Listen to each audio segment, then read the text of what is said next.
नमस्कार साथियों, गौरव ज्ञान धारा में आप सभी का स्वागत है।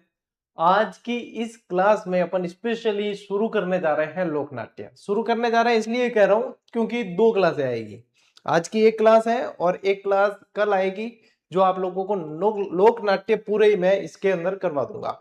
अब लोक नाट्यों के अंदर क्या आते हैं, जैसे कि आप लोगों के ख्याल आएगी, ठीक है, और आप लोगों के जैसे कि रम्मत आ गई, आप लोगों के ये गवरी आ गई है, इसके अलावा जैसे कि तुर्रा कलंगी आ गई, तुर्रा कलंगी ये आ गई। इसके अलावा आप लोगों के जैसे कि लीलाएं आ गई, सारी की सारी लीलाएं, रास लीला, राम लीला वगैरह ये आ गए। ये सारे के सारे लोक नाट्य के अंदर पढ़ने बहुत तगड़े और शानदार प्रश्न इससे पूछे जाते हैं। याद कर लेनी अपने को चीजें, ताकि अपने जो भी है भैया गलत नहीं होने चाहिए, कोई भी चीजें गलत नहीं होनी चाहिए। तो शुरू करते हैं आज की इस क्लास को। आरबीएसई वाली क्लासों में से भैया सवाल आपके ऐसे के ऐसे बन रहे हैं एग्जाम में, तो इनको हल्के में बिल्कुल ही नहीं लेना है, ठीक है। चलो टाप शुरू करो। ओके, पहली स्लाइड की तरफ बढ़ते हैं। सबसे पहली पहल क्या है, आरबीएसई की किताब में एक चीज है कि कोई भी चैप्टर शुरू हुए या कहीं चीजा में नहीं, तो बिम क्या है, बेसिक परिचय दिया करें। और इसी परिचय से आजकल एग्जामिनर क्या कर रहा है, कोई सी लाइन छांट के प्रश्न बना रहा है, क्योंकि पीछे बचा नहीं। सारे मास्टरों ने जो है इतना दमचक मचा रखी है चारों तरफ कि भैया प्रश्न बढ़ाए कहां से, एग्जामिनर के लिए चुनौती होती है। तो अब ये नए नए तरीके इजाद किए हैं कि जो कथन कारण वाले और ये यहाँ से जो प्रश्न बनाए जाए, तो अब तो वहां पे भी मास्टरों ने कब्जा कर लिया, सारे वो भी करवाने लग गए, कुछ पीछे बच रहा ही नहीं है। देखो, लोक नाट्य का सामान्य परिचय देखे तो ये क्या है, बहुत पुरानी परंपरा है एक, जिसमें जो है इनकी जैसे कथाएं हो गई, संवाद, गीत, ये लोकमानस में प्रचलित और लोगों की रुचि के अनुसार होते हैं। ज्यादातर ये आम लोगों द्वारा ही इसके पदबंध वगैरह की रचनाएं की जाती है और लोगों में बहुत भैया प्रचलित होती है। जैसे दंगल हो गए, भेंट के दंगल है, डपली है, तो ये सारे जो है पदबद्ध तरीके से गाए जाते हैं। इनका मंचन किया जाता है जन सामान्य के मनोरंजन के लिए, उन्हीं के द्वारा इसको मंचित किया जाता है, यानी परफॉर्म किया जाता है। फिर इनके कलाकार होते हैं अलग अलग, वो इसको जो है मंचन करते हैं। बहुत कम ही इसके कलाकार अब बचे हैं और बहुत कम कलाएं देखने को मिलती है, क्योंकि सिटी में तो देखो भैया खत्म हो गई ये चीजें। गांवों में अभी भी संस्कृति संजोए हुए बैठे हैं ग्रामीण लोग, जो ये धीरे धीरे जो है ये अपने संस्कृति को आगे बढ़ा रहे हैं। लेकिन बाकी आप देखोगे आधुनिकता के दौर के अंदर ये चीजें ज्यादातर खत्म हो रही है। वर्तमान विषय वस्तु देखें तो देखो, इनमें ऐतिहासिकता, पौराणिक और लोक कथाओं के साथ साथ राजनीति, शासन व्यवस्था और करंट यानी कि लेटेस्ट घटनाक्रम को भी व्यक्त किया जाता है। ये सारी चीजें जो है लोक नाट्यों के माध्यम से होती। अब देखो, साधारण भाषा में समझना है नहीं तो इनको मतलब देखो यूं समझ सको थे कि ये क्या है, ये एक तरीके का क्या है, नाटक है, ठीक है। तो नाटक है, तो नाटक में क्या किया जाएगा, नाटक में किया जाएगा अभिनय। क्या किया जाएगा, अभिनय किया जाएगा। और लोक का मतलब क्या होता है, जन सामान्य। लोक का मतलब क्या होता है, जन सामान्य। सामान्य जनता जो होती है उन्हें लोक कहा जाता है। तो यही चीज है कि भैया इनके द्वारा अभिनय किया जाएगा, एक प्रस्तुति की जाएगी, मंचन किया जाएगा, ये कहलाता है लोक नाट्य। परिचय को आगे बढ़ा वो पहला थे, एक बार स्क्रीनशॉट ले लो। देखिए आगे बढ़ते हैं। अब इसकी विशेषताएं, वो भी क्षेत्रवार इसकी अलग अलग विशेषताएं देखने को मिलती है। लोक नाट्यों के अंदर क्षेत्र के अनुसार अलग अलग विशेषताएं देखने को मिलेगी। स्वरूप देखिए, राजस्थान में लोक नाट्य बहुरूपी बहुरंगी है। यदि अरावली पर्वतीय क्षेत्र में अपन जाते हैं, कहां पे चले गए, पर्वतीय क्षेत्र के अंदर गए, तो यहाँ पे क्या है, जनजातियां ज्यादा देखने को मिलती है पर्वतीय क्षेत्र के अंदर।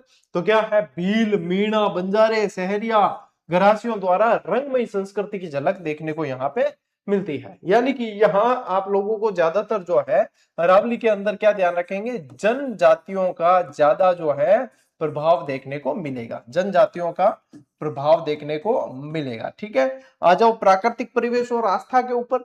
तो प्राकृतिक परिवेश, देवी देवताओं में अटूट आस्था ही इनके जीवंत नृत्यों, नाट्यों और रंगीन परिधान में डूबी संस्कृति का मुख्य कारण है, जो आप लोगों के भैया आरबीसी में दे रखा है। अब मैं आरबीसी की लाइन छोड़ नहीं सका, क्योंकि आरबीसी जो लाइन दियोड़ी है हूबहू जो प्रश्न बन जाया करे, तो ये हूबहू ही है भाई, अपन छोड़ा की नहीं। देखो यहाँ चित्रों के माध्यम से देखो कि क्या होता है, जैसे मंचन किया जाता है, वेशभूषाएं धारण की जाती है, भगवान के भी अभिनय किए जाते हैं, उसमें जो जैसे कि राक्षस वगैरह के किरदार होते हैं वो भी निभाए जाते हैं। पूरा का पूरा रामलीला देखी होगी आप लोगों ने, रामलीलाएं होती है ना, तो क्या होता है, पूरा मंचन करते हैं, अभिनय करते हैं पूरा। पिक्चर नहीं देखनी है, सीधा का सीधा वहीं पे लाइव प्रसारण अपन देख लेते हैं, तो वो लोक नाट्यों के अंदर आ जाती है, ठीक है। लीजिए स्क्रीनशॉट। देखो भाई आगे बढ़ते हैं। राजस्थान के लोक नाट्य की विशेषताएं, अब यहां से भी आप लोगों के चीजें पूछी जाती है।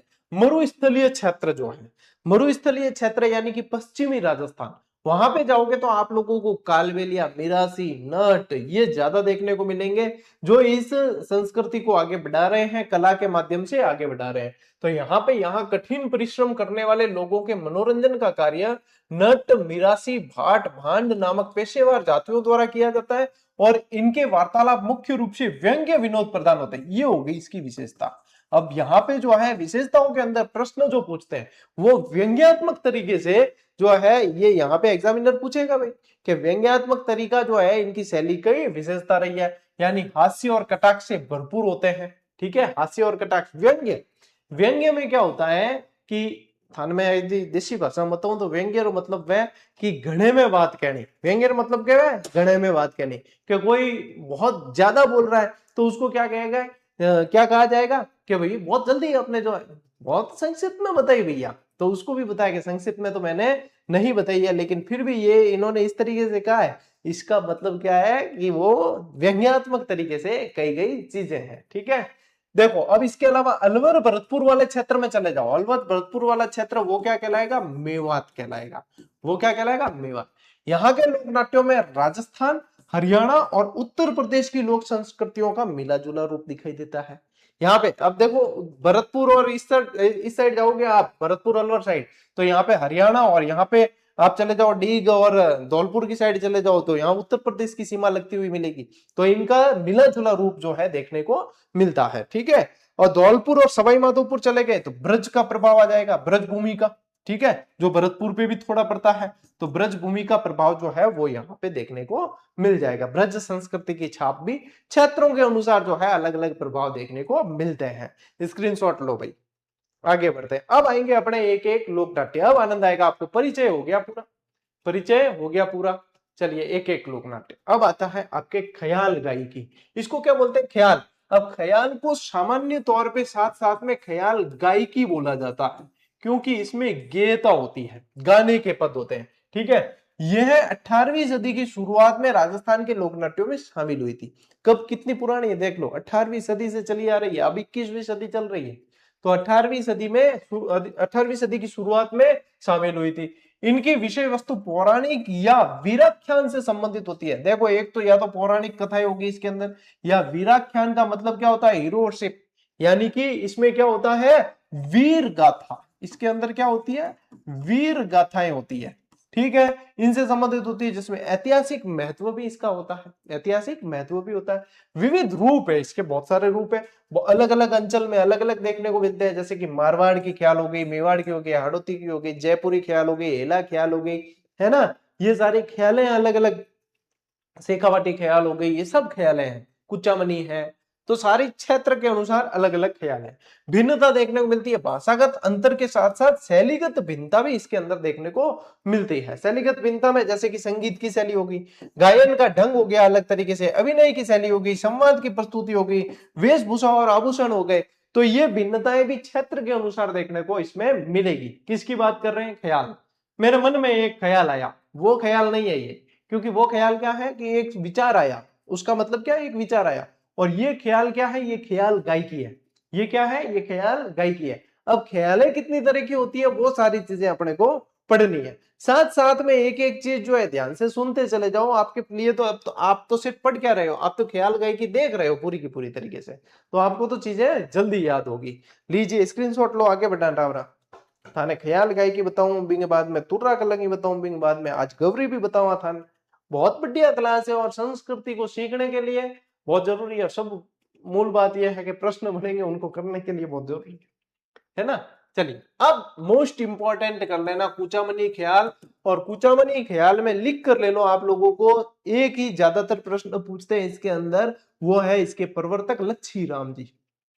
क्या ध्यान रखोगे, कूचा मनी, तो उसमें चप को पकड़ के रखो, च और छ साथ में आते हैं, वर्णमाला के अंदर च के बाद छ आता है, तो यहाँ पे लच्छी राम जी ऐसे याद हो जाएगा आपको, च के बाद छ, तो लच्छी राम जी याद हो जाएंगे। और लच्छी राम जी याद हो गए तो सवाल सही है। मोस्ट इंपॉर्टेंट और यही पूछे जाने वाला सवाल है कि इसमें जो है लच्छी राम जी आपको ध्यान रखने हैं। कुचामनी ख्याल का प्रवर्तन किसने किया है? लच्छी राम जी ने किया है। और ये सवाल भैया छप गया आपके, समझ लो हर एग्जाम में लगभग बनता ही, हर दूसरे एग्जाम में बन जाता है। जिसमें लोकनाट्य सिलेबस के अंदर है उसमें ये सवाल पूछते हैं। अब लच्छी राम जी द्वारा जो प्रमुख ख्यालें दी गई है वो देखिए, चांद नीलगिरी की ख्याल, राम रेडमल की ख्याल और मीरा मंगल, ये इनकी प्रसिद्ध ख्यालें हैं। इन्हें भी याद कर लेना अच्छी तरीके से। चांद नीलगिरी की ख्याल, राम रेडमल, रेडमल यानी कि रणमल जो मारवाड़ के शासक है वही, और मीरा मंगल, ये इनकी प्रमुख ख्याल है। इसके जो प्रमुख खिलाड़ी है वो उगम राज जी मोस्ट इंपॉर्टेंट है कि उगम राज जी किस किस ख्याल के कलाकार है? तो उगम राज जी किसके हैं? कुचामनी ख्याल के कलाकार है। ओपेरा शैली आती है इसमें, देखो ये आ रहा आगे, कुचामनी ख्याल की विशेषताएं, इनको भी मोस्ट इंपॉर्टेंट करना, विशेषताओं से प्रश्न पूछते हैं। इसका रूप ओपेरा जैसा होता है, इसमें लोकगीतों की प्रधानता होती है। इसका रूप ओपेरा जैसा होता है और लोकगीतों की प्रधानता होती है। मंच पे इसका देखो, इसका प्रदर्शन खुले मंच पर किया जाता है।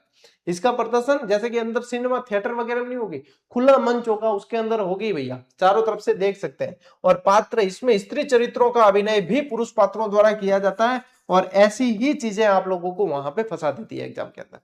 तो कुचामनी में ध्यान रखना कि लच्छी राम जी करियो है, तो लच्छी राम जी क्यों ना पुरुष है, तो स्त्रियों का वेश भी पुरुषों द्वारा ही इसके अंदर धारण किया गया है। ठीक है। अब वाद्य यंत्र और संगीत सहयोगी देखिए, इसके अंदर कौन कौन से वाद्य यंत्र है? ढोल आ गए, सहनाई आ गए, ठीक है, ढोलक आ गई और सारंगी आ गई। अब कई जने यूं समझ लेते हैं जो कि ढोल और ढोलक एक ही होगी, नहीं होती। ढोल तो देखो यहाँ कमर पे जो है कपड़ा बांध के और फिर जो है बजाया जाता है, और ढोलक जो होती है वो कहीं भी जमीन पे रख के, गोदी में रख के, कैसे भी जो है बजाई जा सकती है। ढोलक छोटी होती है और ढोल बड़े होते हैं। ठीक है। तो ढोल, ढोलक, सहनाई और ये सब इसके अंदर वाद्य यंत्र है। ठीक है। इन ख्यालों की भाषा सरल होती है, इन ख्यालों की भाषा सरल होती है और जन सामान्य के आधारित विषय चुने जाते हैं। कैसे विषय चुने जाते हैं? जन सामान्य, जन सामान्य आधारित विषय।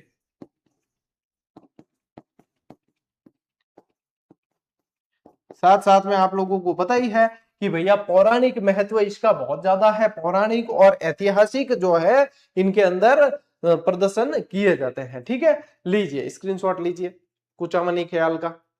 और कुचामनी ख्याल अगर क्षेत्र पूछ ले तो कहां पे? कुचामन कहां है? कुचामन कहां है? डीडवाना कुचामन नाम का जिला है, पता है ना, डीडवाना कुचामन। और इसी के पास में जैसे कि आपके नागौर आ गया। ठीक है। नागौर और आसपास के क्षेत्र जितने हैं वहां सब जगह जो है इस ख्याल का प्रभाव देखने को मिलेगा। तो ये क्षेत्र के अनुसार ही इसके नाम होते हैं। ठीक है। आगे बढ़ते हैं। अब देखिए शेखावटी ख्याल। अब शेखावटी ख्याल देखोगे तो शेखावटी के अंदर क्या क्या आ गया? आपके चूरू आ गया, आपके सीकर आ गया। ठीक है। आपके चूरू सीकर आ जाते हैं ना आपके, तो ये जो है आपको ध्यान रखना है, चूरू सीकर झुंझुनू वगैरह यहाँ पे शेखावटी ख्याल है। और क्या है अपने झुंझुनू हो गया। ठीक है। चूरू सीकर झुंझुनू, तो और इसके आसपास वाले क्षेत्र वो आ जाएंगे। अब यहाँ पे ये ध्यान रखना है शेखावटी ख्याल के प्रवर्तक कौन है? तो नानू राम। कौन है? नानू राम। चिड़ावा निवासी नानू राम इस शैली के मुख्य खिलाड़ी, इनके प्रवर्तक भी आप यही कह सकते हो, यही है प्रवर्तक, यानी कि आगे बढ़ाने वाले। ठीक है। तो शेखावटी ख्याल में भी आप लोगों को पूछते हैं, नानू राम ध्यान रखना है शेखावटी ख्याल के प्रवर्तक है। और नानू राम द्वारा स्वरचित प्रमुख ख्यालें कौन कौन सी है? एक तो हीर राजा, एक हरिश्चंद्र, एक राजा भर्तरी, एक जयदेव कलाली, ढोला मरवण और आला देव। आला देव यानी कि आला और उदल, आला और उदल थे ना, तो वीर गाथा से संबंधित ये ख्याल है। तो यहाँ पे नानू राम द्वारा रचित कौन कौन सी है? आराम से याद हो जाएगी। हीर रांझा याद हो जाएगा, लव स्टोरी में हीर रांझा ने बड्डा यहाँ। ठीक है। फिर हरिश्चंद्र, राजा हरिश्चंद्र, सत्यवादी हरिश्चंद्र। फिर भर्तरी, राजा भर्तरी की आप लोगों को मैंने कहानी सुना रखी है, पिंगला वाली पूरी। ठीक है। जयदेव कलाली और ढोला मरवण और आला देव, ये इनकी प्रमुख स्वरचित क्या है? ख्याल है। अब देखो मुख्य विशेषताएं देखिए, पद संचालन, इसमें प्रभावी पद संचालन होता है। और गायन संप्रेषणीय यानी कि कम्युनिकेशन शैली में होता है। गायन कैसा होता है? संप्रेषणीय होता है, यानी कि कम्युनिकेट करते हैं। ठीक है। संवाद शैली में, इसको क्या कह सकते हैं अपन? संवाद शैली कह सकते हैं। क्या कह सकते हैं? एक संवाद स्थापित किया जाता है।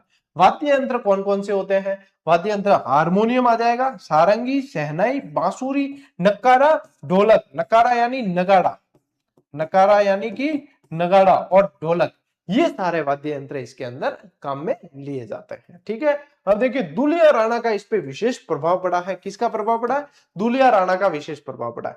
दुलिया राणा के प्रभाव में देखो शेखावाटी इलाके में नानूराम के शिष्य थे ये कौन थे? नानूराम जी के शिष्य थे दुलिया राणा, इनका प्रभाव पड़ा है।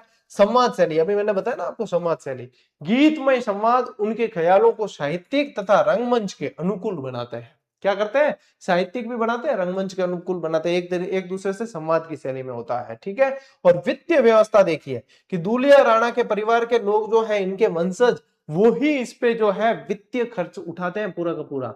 ये मोस्ट इंपोर्टेंट है कि वित्तीय खर्च किसके द्वारा उठाया जाता है, ऐसे प्रश्न बनते हैं। तो दुलिया राणा कौन है? नानूराम जी के शिष्य हैं। ठीक है, नानूराम जी के शिष्य हैं। तो इनके द्वारा जो है, यहाँ के प्रमुख जो है, इनके परिवार द्वारा, इनके वंशज द्वारा ही इसके खर्चे उठाए जाते हैं। ठीक है, शेखावाटी ख्याल, शेखावाटी ख्याल। वाद्य यंत्र ध्यान रखना है, प्रमुख विशेषता ध्यान रखनी है, प्रवर्तक ध्यान रखना है। मोस्ट इंपॉर्टेंट तो प्रवर्तक है, प्रवर्तक पूछने की संभावना ज्यादा रहती है और वही ज्यादा पूछे जाते हैं। स्क्रीनशॉट ले लो।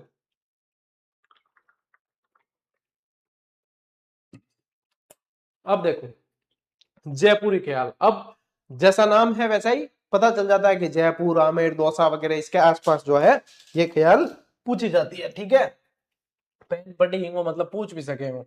गुणीजन खाना के कलाकार जो है जयपुरी ख्यालों में भाग लेते हैं।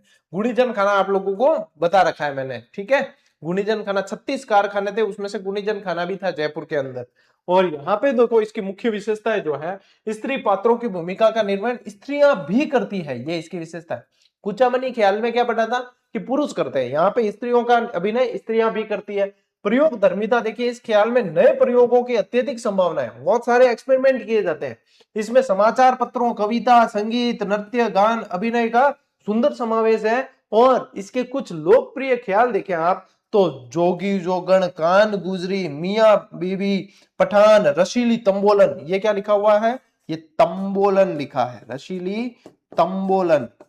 ये सारे जो है इसकी प्रमुख ख्याल हैं। ठीक है, ये क्या है? प्रमुख ख्याल हैं। ठीक है, लीजिए स्क्रीनशॉट, लीजिए स्क्रीनशॉट, आगे बढ़ते हैं।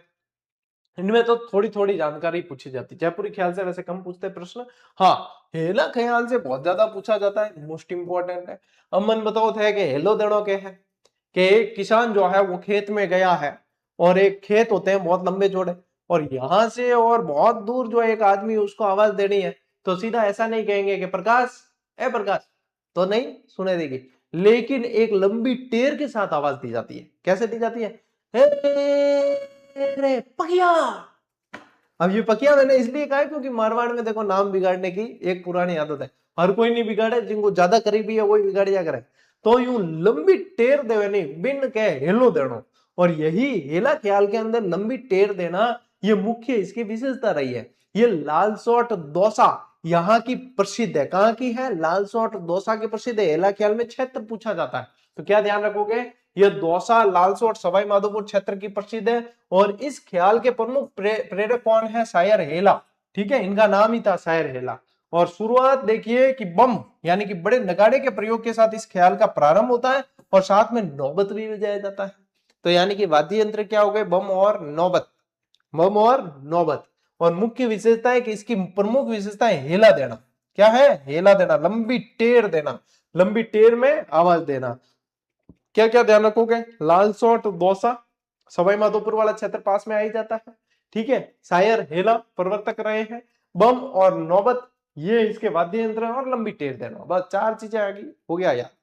ले स्क्रीनशॉट, आगे बढ़ेंगे। फिर आता है आपके कन्हैया ख्याल। क्या आती है? कन्हैया ख्याल, या इन कन्हैया ख्याल को क्या बोला जाता है? कन्हैया दंगल भी बोला जाता है, कन्हैया दंगल। आप में से तो काफी स्टूडेंट नए जुड़े होंगे, मैंने कोई साल भर पहले जो है अपने इसी YouTube चैनल पर दंगल का वीडियो भी डाला था, YouTube चैनल पे भी डाला और टेलीग्राम पे भी डाल के बताया था कि दंगल कैसे किए जाते हैं। पद पद दंगल होते हैं, और भाई साहब उसके अंदर पूरी पूरी रामायण महाभारत वगैरह ऐसे बोली जाती है, और क्या तरीका होता है बोलने का, यदि आप देखो ना रोंगटे खड़े हो जाए। आप देखो तो रोंगटे खड़े, गांवों के कंपटीशन होते हैं आपस में कि हाँ किसकी दंगल ज्यादा अच्छी बोली जाती है, तो ये जो है दंगल चलती, कन्हैया दंगल। ठीक है, ये करौली सवाई माधोपुर, धौलपुर, भरतपुर, दौसा क्षेत्र का प्रसिद्ध लोक नाट्य है और इसके क्षेत्र पूछे जाते हैं, याद रख लेना। ठीक है, अब देखो कहन, यानी कि इस ख्याल में कही जाने वाली जो कथा होती है उसको कहते हैं कहन। ये कहन किससे बना हुआ शब्द है? कहानी से बना हुआ शब्द है।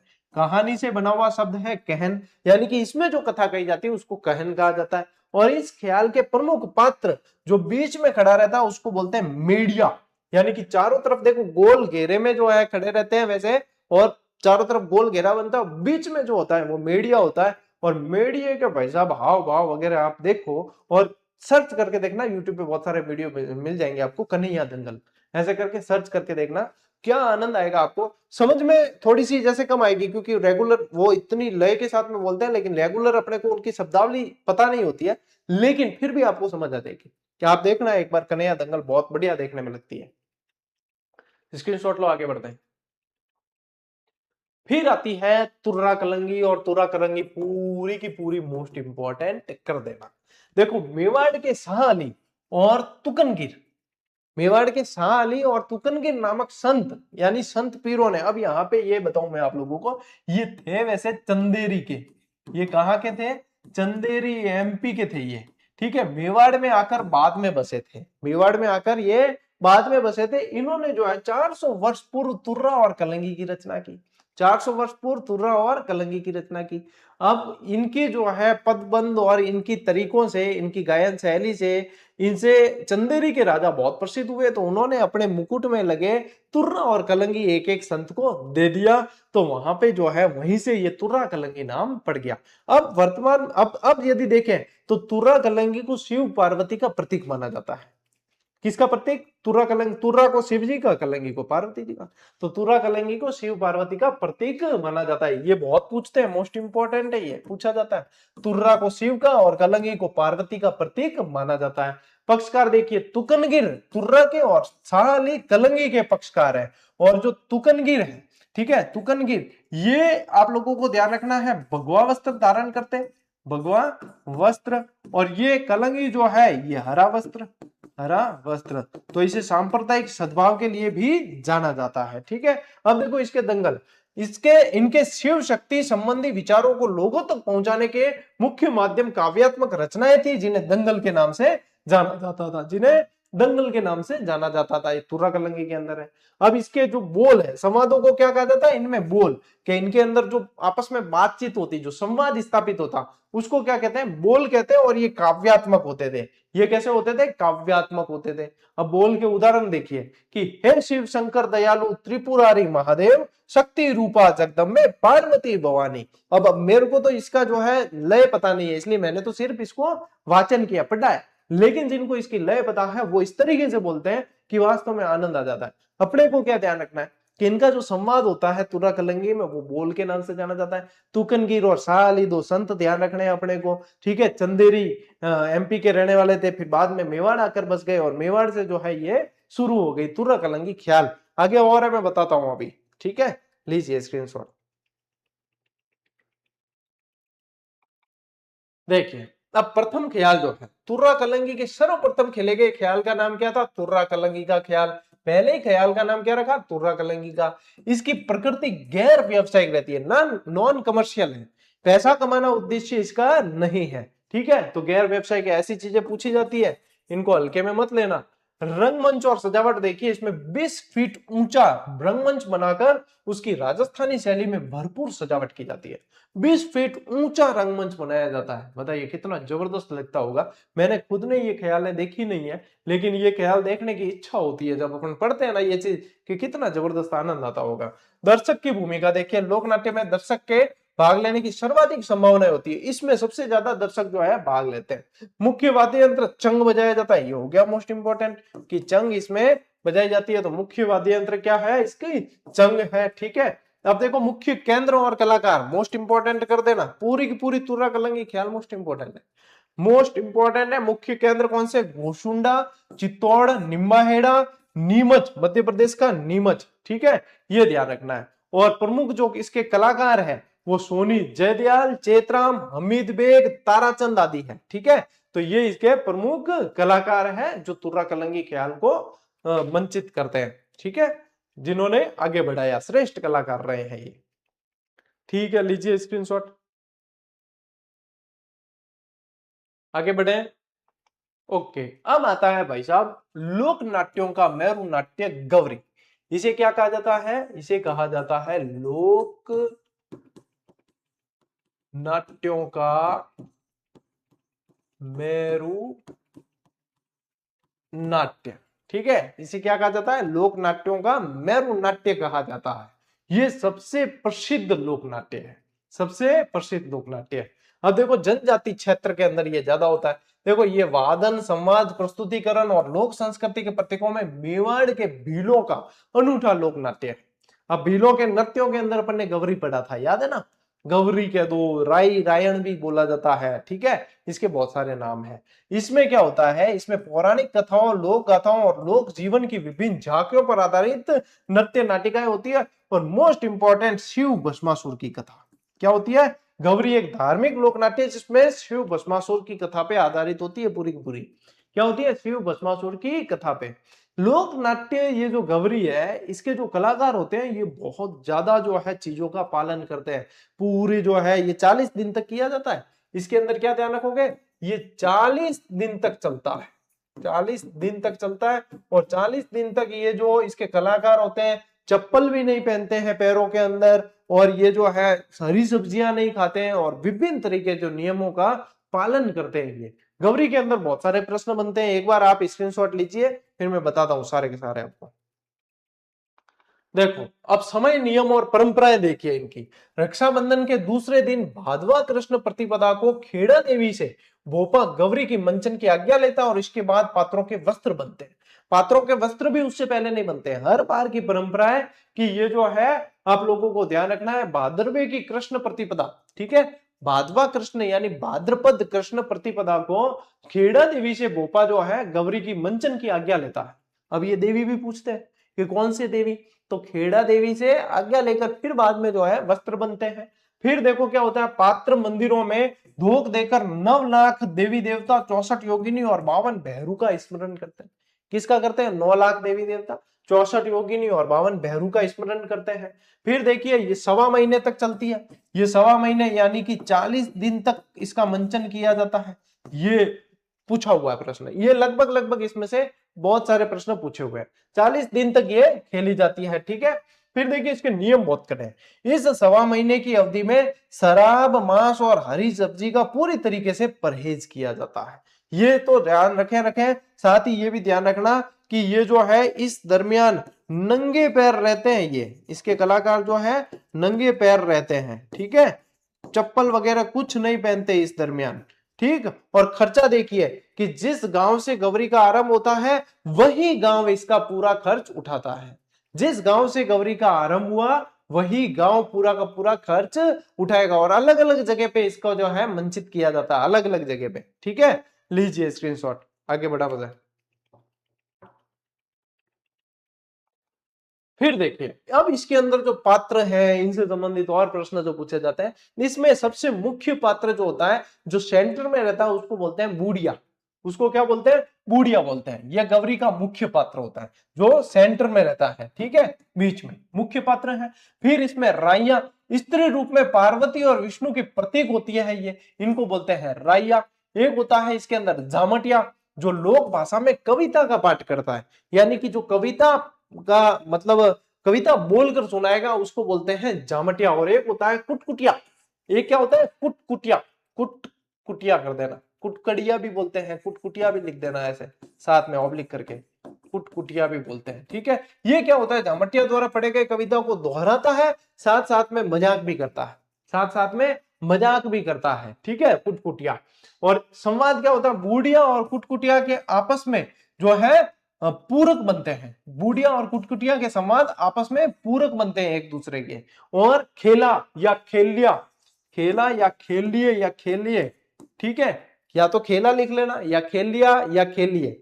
गौरी के अन्य सभी पात्र क्या कहलाते हैं? खेला या खेलिया कहलाते हैं। खेला या खेलिया कहलाते हैं गौरी के सभी पात्र। और पात्रों की प्रकृति देखिए, गौरी में केवल पुरुष पात्र ही होते हैं, महिला पात्रों की भूमिका भी पुरुष निभाते हैं। ये वाली चीजें मोस्ट इंपॉर्टेंट हो जाती है इसमें, क्योंकि ये चीजें पूछी जाती है ऐसे की ऐसे। ठीक है, सारे के सारे पुरुष पात्र ही होते हैं, महिला की भूमिका भी पुरुष पात्र निभाते हैं। और गौरी के प्रमुख प्रसंग कौन कौन से?